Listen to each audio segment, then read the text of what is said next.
देखो, अभी हम लोगों ने 31 अक्टूबर को 77 पार्टी के लोगों को, SC ST OBC माइनॉरिटी के लोगों को इकट्ठा किया। 77 जो 28 सितंबर को मीटिंग हुई थी उसमें 32 पार्टी के लोग थे, और 31 अक्टूबर को जो मीटिंग हुई दिल्ली में उसमें 77 पार्टी के लोग थे। अभी हमारी मीटिंग विधानसभा का चुनाव रिजल्ट आने के 3 तारीख को रिजल्ट आ रहा है, तो हम लोग 10 तारीख के पहले तीसरी मीटिंग घोषित करेंगे। उसमें हो सकते हैं और भी कुछ दल शामिल हो जाए, और ऐसा तीसरा मोर्चा हम गठित कर रहे हैं। उसके 2 पर्याय विकल्प, एक, हम मिनिमम 200 और मैक्सिमम 400 सीटों पर चुनाव लड़ने लायक हो सकते हैं। हमारे पास कोई गठबंधन का प्रस्ताव आता है तो गठबंधन की दिशा में भी हम लोग काम करेंगे, नहीं तो मिनिमम 200 और मैक्सिमम 400 सीटों पर चुनाव लड़ेंगे।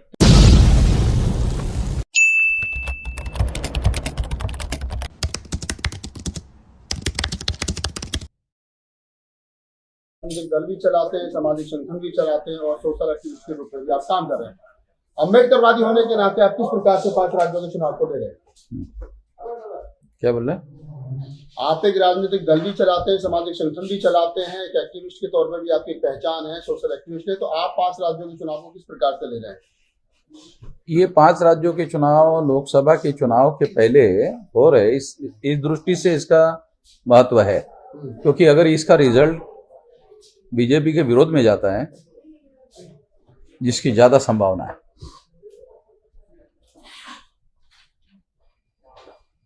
सारे राज्यों में बीजेपी चुनाव हार जाएगी, इसकी ज्यादा संभावना है। सर, बीजेपी 5 राज्यों में चुनाव अगर हार जाती है, कांग्रेस हार जाती है तो समाज को क्या मिलता है? नहीं, हमें इसमें कोई बेनिफिट नहीं। अगर हमें बेनिफिट होता तो फिर हम लोग अलग से चुनाव क्यों लड़ते, फिर कांग्रेस को सपोर्ट घोषित करते। कांग्रेस और बीजेपी ये ब्राह्मणों के अलग अलग नाम है, ब्राह्मणों की एक ही पॉलिसी है दोनों की, और कोई अंतर। राजनीति को कहां देखते हैं? बहुजन समाज की राजनीति, मौलिक बात यह है कि हम लोगों को अपने बल पर, जब तक राजनीतिक क्षेत्र में हम जिसको 85% कहते हैं SC ST OBC माइनॉरिटी को, इन लोगों को अपना राष्ट्रीय स्तर का दल चलाना चाहिए, अपने चुनाव अपने बल पर लड़नी चाहिए। काशीराम जी जब थे तब इस बात को वो ध्यान में रखते थे, ऐसा करते थे, इस बात को ज्यादा तवज्जो देकर ही वो करते थे। जो काशीराम जी की लाइन ऑफ थिंकिंग है, उसी लाइन ऑफ थिंकिंग में हम लोग काम कर रहे हैं, और उस दिशा में आने वाले समय में 2024 के लिए भी हम लोग तैयारी कर रहे हैं। इस तरह लाइन ऑफ थिंकिंग में तो बसपा से बेहतर काम कर रही है, क्योंकि राजनीतिक विकल्प के रूप में, उसकी उत्तराधिकारी के रूप में मायावती जी है ऑलरेडी। हाँ, मायावती ये है, ऐसा अभी कोई मान नहीं रहा है। आप लोग मान रहे हैं, कोई बात नहीं है।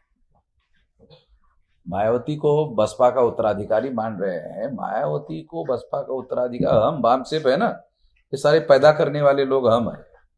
मायावती को पैदा करने वाले और तमाम ये हम लोग बामसेफ है, ये तो आप लोगों को मालूम है। तो मायावती की औकात भी तो जानते हैं ना, क्योंकि औकात तो बनाने वाले हम ही है। सर, वामसेफ में भी तो समझौता नहीं है। वामसेफ की भी 4-5 दड़े हो गए, एक आप चला रहे हैं, कुछ दूसरे चला रहे हैं, मूलचंद जी ग्रुप है वगैरह वगैरह, 5-6 ग्रुपों में आप भी लोग बटे हुए हैं। मुझे और भी लोग हो जाए और 10-15 हो जाए, मुझे कोई एतराज नहीं है। क्यों? 99.99.99 में अकेला ही हूं। 0.0000009 जीरो के बाद एक में अगर मान लो और 10-15 धड़े हो जाते हैं, मुझे कोई एतराज नहीं है, होने दो। आप मानते कहीं ना कहीं कि मायावती जो है वो काशीराम साहब की जो थॉट थी, डॉक्टर अम्बेडकर की थॉट थी, उससे हटे हैं, विचारधारा से हटे? मायावती को समझ है? सर, आप कह रहे हैं ना, आप सवाल खड़ा कर रहे हैं, तो मुझे तो कोई जानकारी नहीं है कि उसके पास ऐसी कोई समझ है। फुले शाह अम्बेडकर की विचारधारा को लेकर के मायावती चल रही। काशीराम जी चलते थे, मायावती कहाँ चलती? सर, आप कह रहे हैं कि बीजेपी जो है इस बार संभवतः आप कह रहे हैं कि हारेगी, तो आप 2024 के चुनाव में कांग्रेस या गठबंधन को कहां देखते हैं? कांग्रेस और गठबंधन जो है, इंडिया गठबंधन जिसको आप कह रही है, वो अकेले बीजेपी के विरोध में कामयाब होंगे ऐसा नहीं लगता हमें। मगर इसका बेनिफिट उनको होगा 4-5 राज्यों के चुनाव का। सर, आप अंबेडकरवाद की बात करते हैं तो 2024 में अगर कोई पार्टी, जो पार्टी बहुजन समाज को रिप्रेजेंट कर रही है, तो आपका सपोर्ट उनको रहेगा? नहीं, हम किसी को भी सपोर्ट नहीं करेंगे, क्योंकि कोई सपोर्ट करने लायक कोई ऐसी बात होगी तो उसके बारे में हमारे पास प्रपोजल आता है तो विचार करते हैं, अन्यथा हम नहीं मानते हैं कि कोई सपोर्ट करने लायक चीज है। अगर मायावती जी कहती हैं, वामन बेसराम जी आप आइए, चंद्रशेखर जी आप आइए, तमाम वो बहुजन समाज के नेता जो पूरे अम्बेडकरी आंदोलन से निकले हैं, हाँ। और क्या वो बैठ करके डिस्कस करते हैं और सब लोग मिलकर के फिर काशीराम पूरे, इसके लिए आपको हम मध्यस्थ के तौर पर मैं प्रेस में घोषित कर देता हूं, आप ऐसा काम कर लीजिए मेरी तरफ से। वामन बेसराम जी जाएंगे अगर वो बुलाएंगे? ये सब जाएंगे, वो उसको क्यों जाएंगे, बुलाए ना आप। अरे आपको समझ में नहीं आ रहा हम क्या बोल रहे हैं? आप मेडिएटर का रोल प्ले करके हम दोनों को इकट्ठा लाइए ना। नहीं, आप समझ रहे हैं, हम क्यों जाएंगे? मायावती के इन्विटेशन पर जाएंगे, मायावती के इन्विटेशन पर जाएंगे, ये मुद्दा तो है नहीं ना। आपको हम मेडिएटर बना रहे हैं, आप बुलाइए, मायावती को बुलाइए, हम भी आते हैं, बुलाइए, बात करिए। सर, बात तो वही है ना कि अगर मायावती जी आपको बुलाएंगी तो आप मिलने जाएंगे उनसे? इनको मेडिएटर बना रहे, मेडिएटर ही का काम यही है ना कि आपको मिलवाना दोनों को। हाँ, तो इसीलिए तो हम एडमिट कर दिए ना, मतलब स्वीकार कर लिए कि अगर ये मायावती को लाए और हमें भी बुलाए कि मायावती जी राजी हो गई है, तो हम पहले से राजी है। तो ये मान लिया जाए कि निकट भविष्य में अगर वामन बेसराम साहब बड़ा दिल दिखाएं, तमाम लोगों को साथ लेकर के चलें, आप जितना बड़ा चाहते हो उतना बड़ा करेंगे, आप थोड़ा सा उसका साइज बना दीजिए अपने हिसाब से, हम उसी साइज में अपने को एडजस्ट कर लेंगे। एक आखिरी सवाल ले लेते हैं सर, आपको लग रहा है कि कितना सवाल पूछिए, कोई बात नहीं। हाँ भाई, एक आखिरी सवाल ले लेते हैं क्योंकि हमने लिमिटेशन रखी है। सवाल यही है सर कि क्या अगर आपको लग रहा है कि वर्तमान समय में जो सपना काशीराम ने देखा था, कहा था कि जाओ अपने घरों की दीवारों पर लिख दो यहाँ का हुक्मरान बनना है, वो सपना बिखर रहा है? ये तो बाबा साहब का, बाबा साहब का, काशीराम साहब को, उसी बात को काशीराम साहब ने आगे बढ़ाया, हाँ, प्रैक्टिकल रूप से। हाँ। तो आपको लग रहा है कि वो सपना बिखर रहा है, तो वामन बेसराम साहब की बड़ी ताकत है, देश के अंदर बड़ा संगठन आपके पास है, तो आपको पहल करनी चाहिए, उनके विचार को इकट्ठा करना चाहिए, एक आइडियोलॉजी के लोगों को इकट्ठा लाना चाहिए। देखो, अभी हम लोगों ने 31 अक्टूबर को 77 पार्टी के लोगों को, SC ST OBC माइनॉरिटी के लोगों को इकट्ठा किया। 77 जो 28 सितंबर को मीटिंग हुई थी उसमें 32 पार्टी के लोग थे, और 31 अक्टूबर को जो मीटिंग हुई दिल्ली में उसमें 77 पार्टी के लोग थे। अभी हमारी मीटिंग, विधानसभा का चुनाव रिजल्ट आने के 3 तारीख को रिजल्ट आ रहा है, तो हम लोग 10 तारीख के पहले तीसरी मीटिंग घोषित करेंगे। उसमें हो सकते हैं और भी कुछ दल शामिल हो जाए, और ऐसा तीसरा मोर्चा हम गठित कर रहे हैं। उसके 2 पर्याय विकल्प, एक, हम मिनिमम 200 और मैक्सिमम 400 सीटों पर चुनाव लड़ने लायक हो सकते हैं। हमारे पास कोई गठबंधन का प्रस्ताव आता है तो गठबंधन की दिशा में भी हम लोग काम करेंगे, नहीं तो मिनिमम 200 और मैक्सिमम 400 सीटों पर चुनाव लड़ेंगे। तो ये मान लिया जाएगा वामन बेसराम साहब के नेतृत्व में जो है वो एक तीसरा गठबंधन जो है वो घोषित हो गया को लेकर के बन रहा है। वो राष्ट्रीय परिवर्तन मोर्चा के नाम पर बाकायदा घोषित हो गया है, उसको बढ़ाने में लगे हुए हैं। उसकी तीसरी मीटिंग जो है 10 दिसंबर के पहले होगी। एक सवाल और लेते हैं, आप हमेशा ईवीएम को लेकर के आक्रामक रहते हैं, आपका गठबंधन चाहे वाम से हो, चाहे राजनीतिक दल हो, चाहे आपके और अन्य साथी हो, आपको लगता है कि आप 200 राजनीतिक दलों को, छोटे बड़ों को मिलाकर के 2024 के चुनाव में जाएं और फिर आप हारने के बाद ये कहने लगे कि ईवीएम ने हमारा साथ नहीं दिया? ईवीएम का साथ हम कब मांग रहे हैं? हम मांग रहे हैं कि फ्री, फेयर एंड ट्रांसपेरेंट चुनाव का वादा भारत के संविधान ने किया। इस मापदंड में ईवीएम मशीन नहीं बैठती है, ऐसा तो सुप्रीम कोर्ट ने खुद कहा। 8 अक्टूबर 2013 को सुप्रीम कोर्ट का जजमेंट आपने पढ़ा नहीं, हमसे ले लेना। वो कहते हैं, सुप्रीम कोर्ट क्या कहता है? सुप्रीम कोर्ट ये कहता है केवल ईवीएम मशीन के द्वारा फ्री, फेयर एंड ट्रांसपेरेंट चुनाव नहीं हो सकते। सुप्रीम कोर्ट का जजमेंट है 8 अक्टूबर 2013 का। इसलिए इस मशीन को पेपर ट्रेल मशीन लगाना होगा। तो हमने इसके लिए आंदोलन किया और हमारे आंदोलन की वजह से पेपर ट्रेल लग गया, गिनती नहीं हो रही। तो इसके लिए 1 लाख लोगों का मोर्चा लेकर जाने का 26 तारीख को हमने ऐलान किया था। अभी वो तारीख हमने 31 जनवरी को किया है कि चुनाव के पहले पहले इसको ज्यादा हाईलाइट किया जाए। आप सुप्रीम कोर्ट का जिक्र कर रहे हैं कि सुप्रीम कोर्ट का डिसीजन 1913 का, सुप्रीम कोर्ट के डिसीजन राजनीतिक दबावों में बदलते रहे, चाहे वो ललित सिंह यादव वर्सेस क्या नाम राम मंदिर का क्या नाम है उसका सच्ची रामायण का मामला, उस समय सुप्रीम कोर्ट की डिसीजन है कि 1971 में कि रामलला जो है वो एक नॉट लीगल पर्सन और कभी पैदा नहीं हुआ, रामायण वो कोई ग्रंथ नहीं है। और अभी वर्तमान में जो डिसीजन आया उसमें कहा रामलला जो लीगल पर्सन, तो वो भी सुप्रीम कोर्ट का डिसीजन। हाँ, ये बात सही है, मगर जब तक जो सुप्रीम कोर्ट के जजमेंट के रेफरेंस में मैं आपको कह रहा हूं वो जजमेंट तो अभी बरकरार है ना, अभी तो चेंज नहीं हुआ। जो जजमेंट का आप रेफरेंस दे रहे हैं वो जजमेंट चेंज हुआ है जनता का जो दबाव पैदा हुआ, आंदोलन पैदा हुआ उसके आधार पर। तो हम तो वही जनता का आंदोलन खड़ा करने की दिशा में आगे बढ़ रहे हैं कि अगर जनता के आंदोलन के दबाव में ही सुप्रीम कोर्ट सही फैसले लेती है तो फिर सही फैसले लेने के लिए हम जनता का आंदोलन खड़ा करते हैं। यही तो आपके सामने घोषित किया। सर, आपने कहा कि बामसेफ ने बहन जी को पैदा किया, चंद्रशेखर किसने पैदा किया है? अब चंद्रशेखर के बारे में यार आप लोग पूछ रहे हैं तो चंद्रशेखर को पूछना चाहिए ना। चंद्रशेखर के बाप के बारे में मुझे पूछ रहे हो? चंद्रशेखर का बाप बहन जी के बारे में बता देते हैं ना हम लोग। चंद्रशेखर तो हमारे बामसेफ का प्रोडक्शन नहीं है, ये तो हम पहले से कह रहे हैं ना। आप चंद्रशेखर के बाप के बारे में जानकारी पूछ रहे, चंद्रशेखर नहीं बता सकता ज्यादा बेहतर कि आपका बाप कौन है? अरे बेटे को पूछना चाहिए कि तुम्हारा बाप कौन है। आप हमको पूछ रहे, वो तो हमारा दोस्त है। तो 200 पार्टियों में चंद्रशेखर शामिल है, 200 पार्टियों में चंद्रशेखर शामिल है, आजाद समाज पार्टी शामिल है। वो अभी टेलीफोन आया था चंद्रशेखर का मध्य प्रदेश कि वो बोल रहे थे कि मैं आज मिल नहीं पाता हूँ, एक फला तारीख को मिल लेते। छत्तीसगढ़, मध्य प्रदेश, राजस्थान का क्या, वो यही बोल रहे थे कि चुनाव में मैं थोड़ा बिजी हूँ, चुनाव में मैं बिजी, वो बोल रहे थे कि चुनाव में बिजी हूँ इसलिए मैं आ नहीं पा रहा हूँ, नहीं तो आज मिलना चाहता था। वो प्रेस कॉन्फ्रेंस में भी हम लोग बुलाते सर। अगर अभी तो हम लोग 2 लोग मिलकर ये यही प्रेस कॉन्फ्रेंस कर लेते हैं।